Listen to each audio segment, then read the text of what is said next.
Force absorption versus force production. What is force absorption? What do you guys think? Without reading it, close your eyes. Don't look at it. What is force absorption? How well you can hold force. Okay. No wrong answers. Fire them away. Well, you can. You can use the word absorb. Yeah. Is it the concentric, the isometric, or the eccentric phase of a movement? Force absorption. Typically eccentric. Yeah? Okay. Force production then is what? Yeah. So when we produce force, we're pushing something away, contracting muscles. Absorbing force, we are eccentrically loading. The fibers kind of tighten up and then reduce speed. Force absorption occurs during the eccentric phase where the muscle lengthens under load to decelerate the body and absorb force. Okay. So a good example is if you are running forward and you go to stop and your foot comes forward, the speed is going this way. You're traveling this way.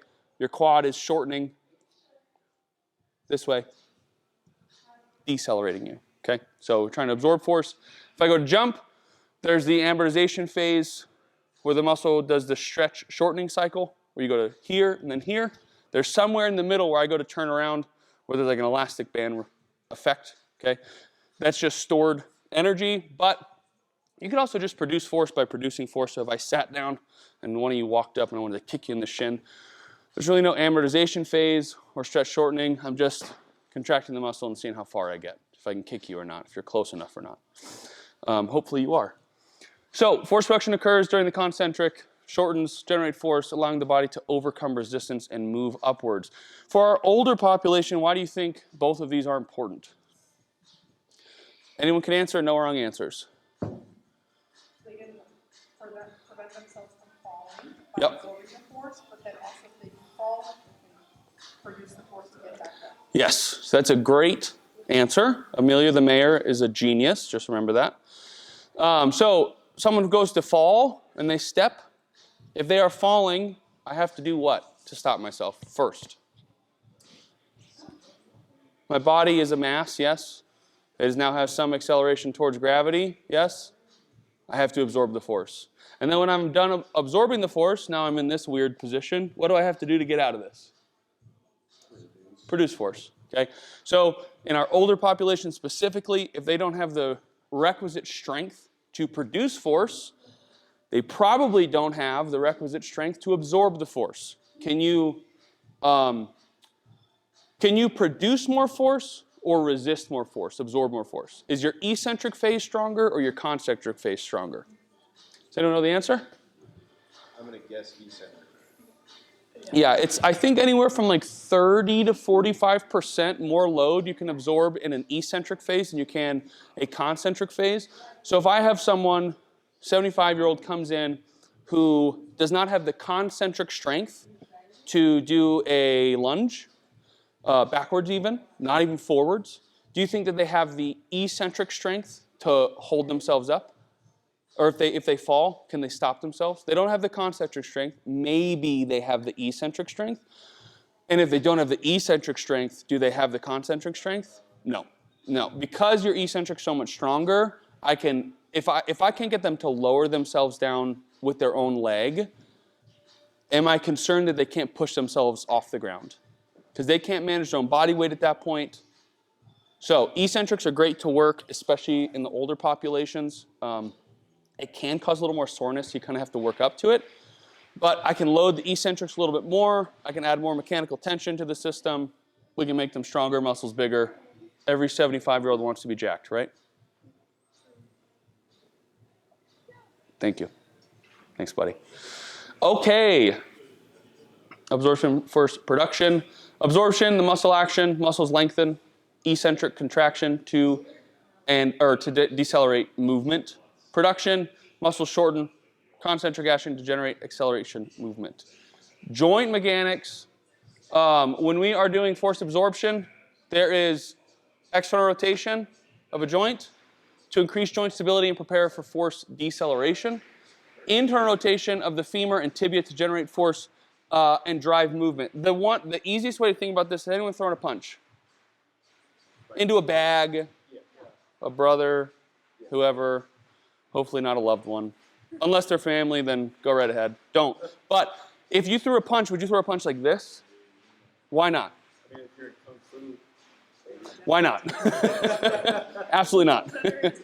Correct. So I wouldn't kick like this, right? If you watch any jumping, like if you watch, does anyone know what the penultimate step is? When a basketball player drives in, their leg ends up like this, they kind of step like that, and they push off the ground. I think it's with this leg. But we have internal rotation. It gets the bones closer to your center of mass, turns everything in. You can produce more force down to the ground. You would never throw a punch like this. That's why we don't do Kung Fu and fighting anymore. So internal rotation for producing force, external rotation for absorbing force. Sometimes it's very subtle. So it's not always like throwing a punch where I would go like this to throw my punch and snap it out. Sometimes it's very little movements of the bones, like especially when you're squatting. You go through phases of internal and external rotation. It's a little more complicated, but generally speaking, we produce internal rotation. And even if you watch my arm, if I internally rotate, it brings everything towards the center line. And if you guys pushed on my hand right here, am I strong out here or am I strong right here? If I bring everything close to my center line, the muscle a little more shortened, I get a little more purchased with the muscle, okay? Pelvic position, counter rotation of the pelvis for increased mobility and stability during the descent. Nutation of the pelvis to stabilize the sacrum and assist in force production. So we were just talking about the pelvis tipping back and forth, okay? If we open up like this, the bowls get offset. We don't have as much ability to produce force for a lot of reasons. But generally speaking, we want to get our lower pelvic floor and our rib cage together so the pump can work and everything gets pressurized here. Is anyone squatted very heavy? This is the position, for the most part, if you're powerlifting, you want to be in, not this hyperextended position. Not that it's necessarily dangerous, but it is not as advantageous for producing force and resisting force for the most part. So we just want to kind of keep things in a general alignment while we do things for reasons. The reason I kind of say that is because we don't need to be dogmatic about people being in perfect positions. If you have only squatted like a power lifter, ribs are really tight down, you're kind of like internally rotated, packed down against the bar, kind of looks like you're squishing yourself, and you walk into an Olympic gym, everyone you will see will be in hyperthoracic extension. They are vertical, they're kind of curved this way on their back, and they're trying to stay as vertical as humanly possible to use their quads, also set themselves up for their jerk position, okay? So there's a lot of ways to cut the cheese here. For the most part, we want to think about joint centration, things relatively aligned. So when I'm squatting, I don't want someone's squat to look like this for the most part. I actually do have a client who that's how his squat looks. And when he came in, he couldn't sit down. Not because of any pain, just a severe lack of strength in the legs. And now he's doing goblet squats, albeit like this when he stands up. No knee pain, no hip pain, can do a lunge relatively well with the knee to the ground now with a little hand support.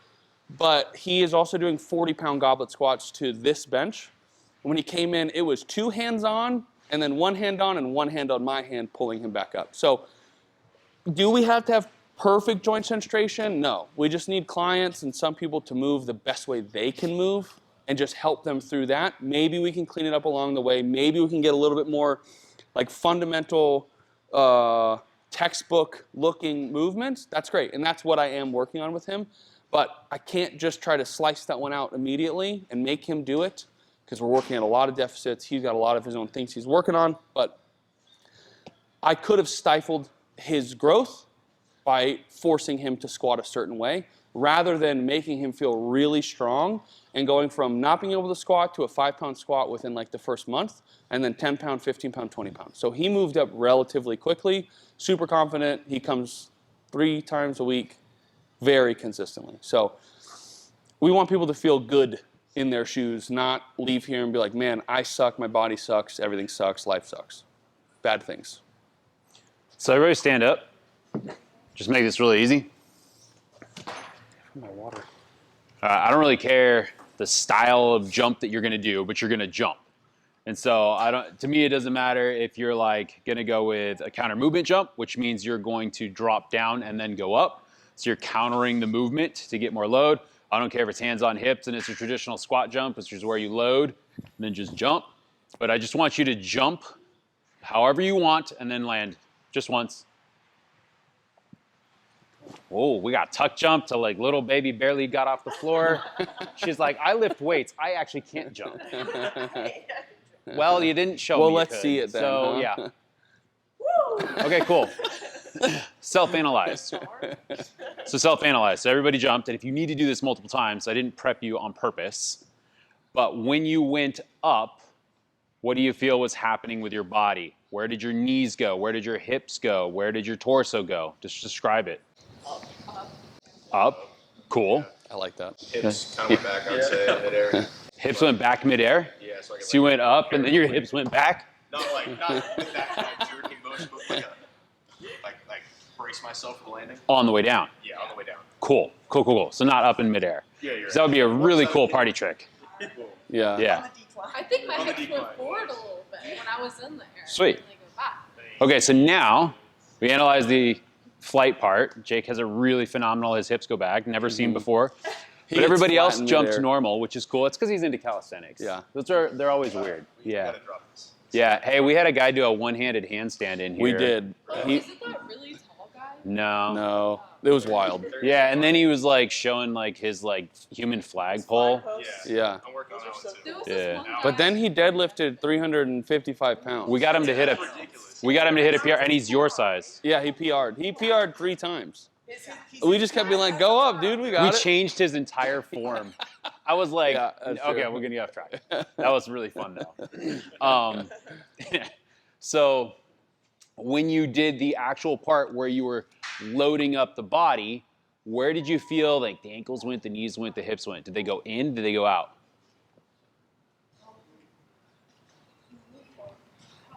They go out. They went out. Yeah. Cool. Since it went like this, they would hurt. It would hurt. Yeah. Sweet. So then how do you land? Out.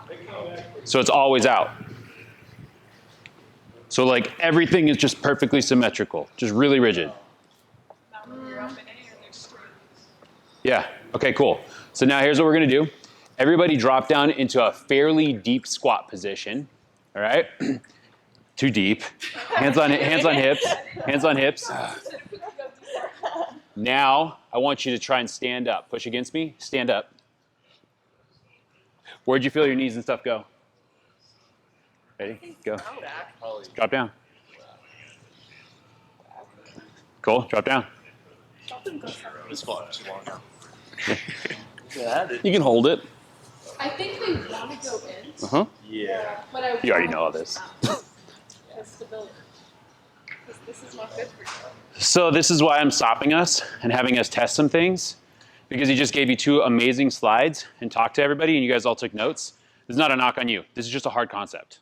Yeah. But if you get this concept, you actually understand biomechanics.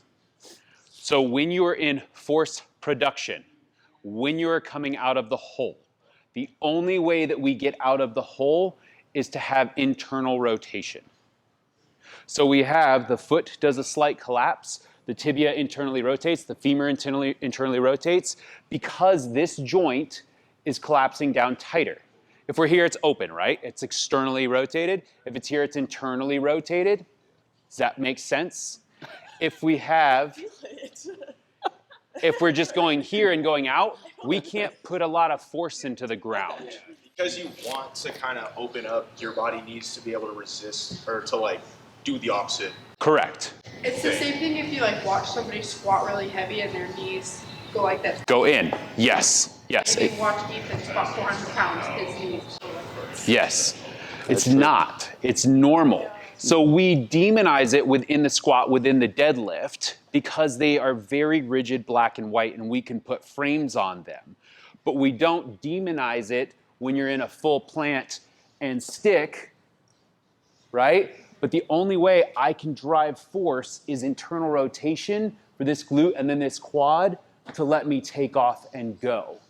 So if you watch on every single sprint, on every single step, it's an internal rotation, a kickoff, then we externally rotate, we bring back around, we heel strike from an externally rotated position. So think about that. I come through, I'm now externally rotated. So everything is out. Why? force absorption. Then I transfer in to internally rotate for force production. On the coming out of the hole of a squat, it's our easiest analogy, there will be some internal rotation. I'm not wanting or expecting to see the knees completely collapse, right? That could probably be problematic. But if there is some, it is what is happening. It just may not be happening to the naked eye, but that should be happening for us to produce enough force into the ground to get on up and out.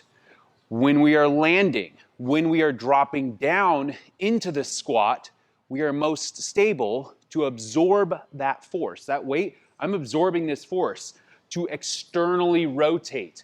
My femur is externally rotating, opening up the space within my acetabulum. My tibia is externally rotating. My foot is maintaining full foot pressure. Does that make sense? Yes. So same thing on a split squat, right? My pelvis is doing a slight open, and I'm getting some external rotation here. When I go up, you've probably seen it, especially in somebody who is weaker, that. Or they go so far that now, instead of just relying on a little internal rotation to get more of a stretch of those muscles so they can help us produce force, because they're lengthened, right? Here, they're not lengthened, and I need these. I'm taking away my ability to get up. So I'm okay with them having some internal rotation. That's normal for force production. I feel like I feel it on a split squat more than a Yep. squat. And that's why I wanted... Really heavy on a split squat, but Well, and especially so Yeah. like your adductor magnus on your split squats, the thing that pulls across this way. If you ever watch a skater or even dancers have much larger adductor magnuses, it's trying to pull in, right? The adductor magnus also extends the hip, so it's trying to help you stand up. So part of that, and it's called an adductor whip or a valgus whip. I like adductor whip because valgus makes everyone scared. But when you're trying, I think from a conceptual idea, internal rotation, know that that's not bad. Some valgus, if it doesn't cause any pain, also not bad. But the thing I think to really run home with this, that's important to me, especially with biomechanics, is if you get someone in their head too much about this, it's going to make their squat feel weird.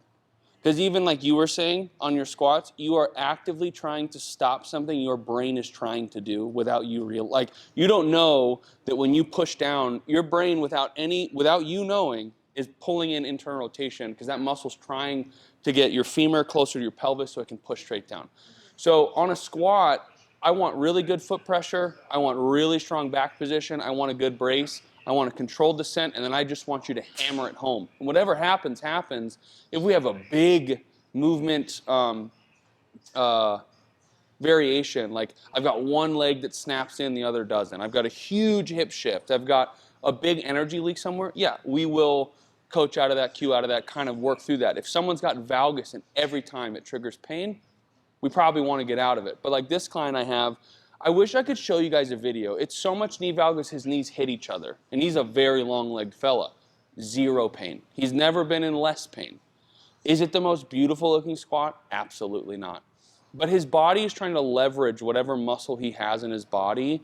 And if you think about how he's squatting, if I can't do this. If I put my legs together, is there anywhere else for my knees to go if I press my legs? that's why I was confused. So there's no pain. I'm locking my legs together. If you do this, your hips will burn, but it's not like I don't have extra room for my knee to keep collapsing. Like if you came and kicked my knee down right now, where's my knee going? It's gone, right? ACL's gone, LCL's gone, it's over. If I go like this, the other leg's stopping it.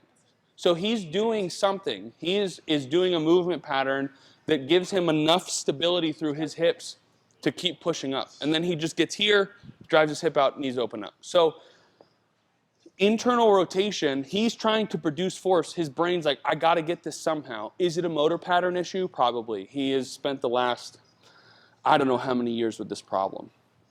But it's, and like even the sprinters, like if you try to coach a sprinter. And it's not good. Don't train it.